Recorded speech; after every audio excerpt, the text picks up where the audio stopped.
ও বুধবারে বিকেলে 3:30 বাজে পড়ছে। ওইরা তারপরে বলতেছে আম্মু আমি একটু জেডিগো বাড়ি থেকে আসি, ওর আবার শরীর ভালো না। ওই দিন এরকমেরই বৃষ্টি ছিল, আমারও শরীর ভালো না। বলছে আচ্ছা ঠিক আছে যাও, তাড়াতাড়ি আইসা পড়বা। বলছে আচ্ছা ঠিক আছে।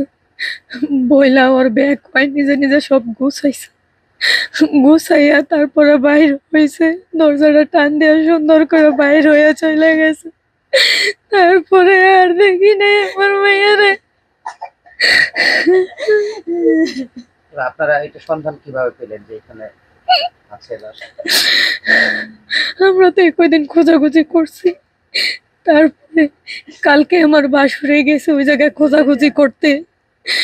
আমাদের খালি সন্দেহ লাগতেছে যে চারিদিক দিয়ে বালা করে খুঁজি, আমার বাসুরে পড়ে গেছে। খুঁজতে খুঁজতে তাইয়া দেখতে যে একটা বস্তা পড়ে আছে, আইসা বলতেছে যে একটা বস্তা পড়ে আছে, অনেক পোকা এটার মধ্যে, এখন এটার ভিতরে কি আছে বোঝা যাইতেছে না। তারপরে আমরা সবাই দৌড়ে গেছি ওই জায়গার মধ্যে, যাইয়া পুলিশের খবর দিয়েছি।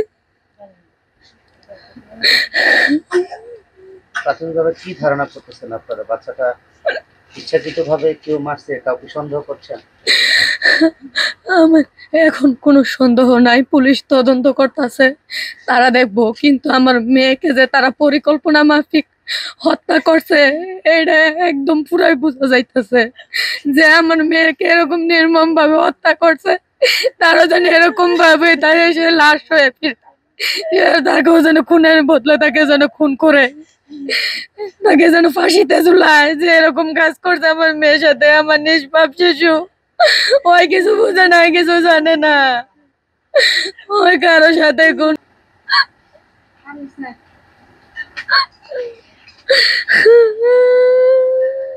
এখানে ছাগল দিতে আসছে। ওরা ছাগল দিতে আসে একটা বস্তা দেখে গেছে, বস্তা দেখে গিয়ে বাসায় গিয়ে বলছে যে আমার মেয়ে একটা বস্তা দেখে আছে।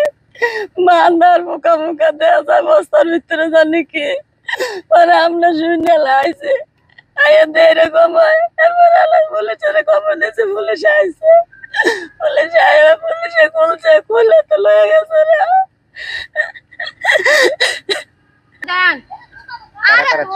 কারা কারা ছিল ওদের?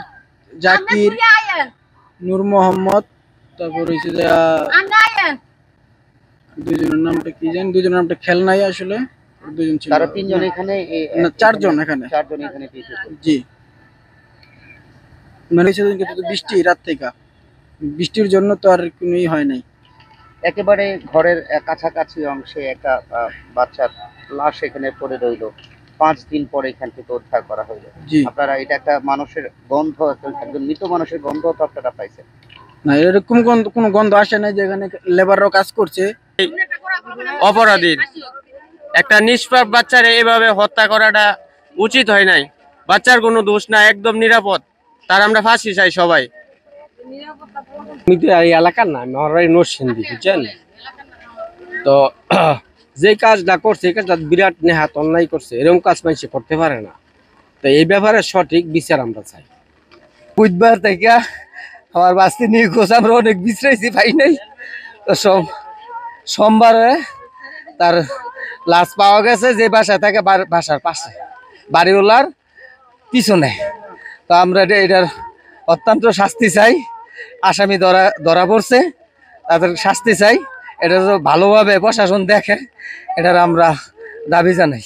আমি বাড়িওয়ালা আছে, বাড়িওয়ালার তখন আমি পুলিশে খবর দিই, ওরা আসার পর লাশটা উদ্ধার করে দেখলো যে না, এটা আমাদেরই বাচ্চার লাশ। বাবা প্রবাস মালয়েশিয়াতে থাকে। এটা পাওয়া গেছে, ওটা লতিফাজির বলে আর কি, প্রজেক্ট বলে। ওটা রেলের পাথর টাথর বিভিন্ন কিছু রাখে আর কি, লতিফাজির প্রজেক্ট। ওটাতে সিকিউরিটি আছে। ওনারা ফার্স্ট টাইম বলা হয়েছিল, উনি বলছে যে আমরা কিছু দেখি নাই বা আসা নাই।